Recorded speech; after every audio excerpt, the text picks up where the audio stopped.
شیر اور خرگوش۔ ایک گھنے جنگل میں ایک شیر رہا کرتا تھا۔ وہ تمام جنگل کا بادشاہ تھا، لیکن وہ بادشاہ جیسے پیش نہیں آتا تھا۔ ہر دن بے رحمی سے جنگل کے جانوروں کو کھا جایا کرتا تھا۔ شیر کے خوف سے جنگل کے جانور چھپ جایا کرتے تھے اور خود اپنی بھوک و پیاس کو مار کر سخت مشکلات سے دوچار ہونے لگے تھے۔ اس طرح کچھ دن بعد جنگل کے تمام جانور ایک مقام پر جمع ہوئے اور شیر کے شر سے محفوظ رہنے کے لیے سب مل کر رائے مشورہ کرنے لگے۔ سب نے اپنی اپنی بات رکھی اور آخر میں ایک گیدڑ نے کہا، میرا خیال ہے کہ ہم روز شیر کے ہاتھوں مرنے کے بجائے ہم خود ایک بار شیر کے پاس چلے جائیں۔ اس طرح روزانہ شیر کسی ایک کو کھا لے گا اور ہم سب اپنی اپنی باری سے چلے جائیں گے اور بلا خوف و ڈر سکون سے زندگی گزاریں گے۔ گیدڑ کے مشورے پہ تمام جانور رضامند ہو گئے۔ ایک بندر نے کہا، ٹھیک ہے، تمہاری بات بالکل درست ہے۔ موت کا خوف کرنے کے بجائے اپنی باری آنے تک ہم اطمینان و سکون کی زندگی گزار سکیں گے۔ جانوروں کی بات چیت مکمل ہونے کے بعد خود گیدڑ نے شیر کے پاس جا کر یہ ساری بات بتائی۔ گیدڑ کی باتیں سننے کے بعد شیر نے کہا، میں بادشاہ ہوں، اس لیے تم سب کی بات مان رہا ہوں، لیکن ایک بات غور سے سن لو۔ اگر کسی دن مجھے جانور ملنے میں تاخیر ہو جائے تو میں خاموش نہیں بیٹھوں گا اور دوبارہ تم سب پر حملہ کرنا شروع کروں گا۔ شیر نے بڑے غصے سے یہ سب کہا۔ شیر کی باتیں سن کر گیدڑ نے سر ہلاتے ہوئے حامی بھر دی اور وہاں سے چلا گیا۔ اس دن کے بعد ایک ایک جانور بلا ناغہ اپنی اپنی باری کے مطابق شیر کے پاس جانے لگے اور شیر سکون سے اپنے پاس آنے والے جانوروں کو مار کر اپنی بھوک مٹانے لگا۔ یہ معاملہ ایسے ہی چل رہا تھا اور ایک دن شیر کے پاس جانے کی باری ایک خرگوش کی آئی۔ وہ خرگوش بہت ہی ہوشیار تھا۔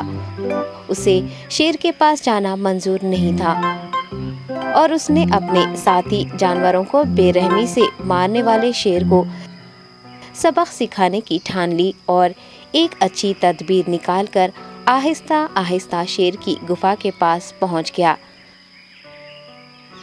تاخیر ہو جانے سے شیر کافی غصے میں تھا اور خرگوش کو دیکھ کر غصے سے کہنے لگا، میں نے تم سب کو پہلے ہی کہہ دیا تھا، دیر ہو جائے تو میں خاموش نہیں بیٹھوں گا۔ تم نے وعدہ خلافی کی ہے، اس لیے میں جنگل جا کر من چاہے جانور کا شکار کر کھا جاؤں گا۔ تب خرگوش نے شیر سے کہا، معاف کر دیجیے بادشاہ سلامت، غلطی ہو گئی اور اس کا ایک واجب سبب ہے۔ اطمینان رکھیے، میں بیان کرتا ہوں، آپ سنیے اور اس کے بعد آپ آرام سے مجھے مار کر کھا لیں۔ شیر نے پھر غصے سے کہا، وہ کیا بات ہے، جلدی بتاؤ۔ خرگوش نے کہا، بادشاہ سلامت، میں آپ کے پاس آ رہا تھا اور راستے میں مجھے ایک شیر مل گیا اور مجھے مارنے کے لیے آگے بڑھنے لگا۔ میں نے آپ کی بہادری کی بات اس شیر کے سامنے رکھی، لیکن وہ شیر آپ کے بارے میں بہت برا بھلا کہنے لگا۔ یہ سن کر میں نے غصے سے کہا، تم ہمارے جنگل کے نہیں ہو، ہمارے بادشاہ کے بارے میں ایسی باتیں مت کہو۔ یہ سن کر وہ شیر مجھ پر حملہ کرنے کے لیے تیار ہو گیا۔ یہ دیکھ کر میں نے کہا، تم مجھے مارو گے تو ہمارے بادشاہ تمہیں ہرگز نہیں بخشیں گے۔ تب اس شیر نے کہا، تمہارا بادشاہ میرا کیا کر لے گا؟ میں نے کئی ہاتھیوں کو اپنے پنجے سے مار گرایا ہے، تمہارا بادشاہ ہو یا کوئی اور ہو، میرے ہاتھوں بچ نہیں سکتا اور میرے سامنے کوئی ٹک نہیں سکتا، میں اسے ختم کروں گا۔ یہ سب بدتمیزی کرنے لگا۔ میں نے اس شیر سے کہا، تم ہمارے بادشاہ سے آ کر بات کرو۔ تب اس نے فخر سے کہا، میں کیوں آؤں؟ تمہارے بادشاہ میں دم ہے تو اسے ہی یہاں لے کر آؤ۔ یہ کہہ کر مجھے دبانے لگا۔ بادشاہ سلامت، اسی لیے آنے میں تاخیر ہو گئی۔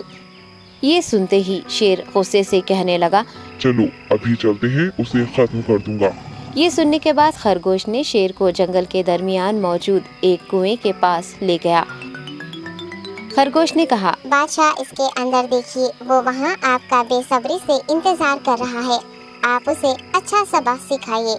شیر غصے سے فوراً کنویں میں جھانکنے لگا اور زور سے دہاڑنے لگا۔ تب دوسری جانب سے بھی دوسرا شیر دہاڑتا ہوا محسوس ہونے لگا۔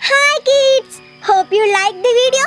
Subscribe for more videos. Visit us in Facebook and Twitter. Thank you. Bye bye.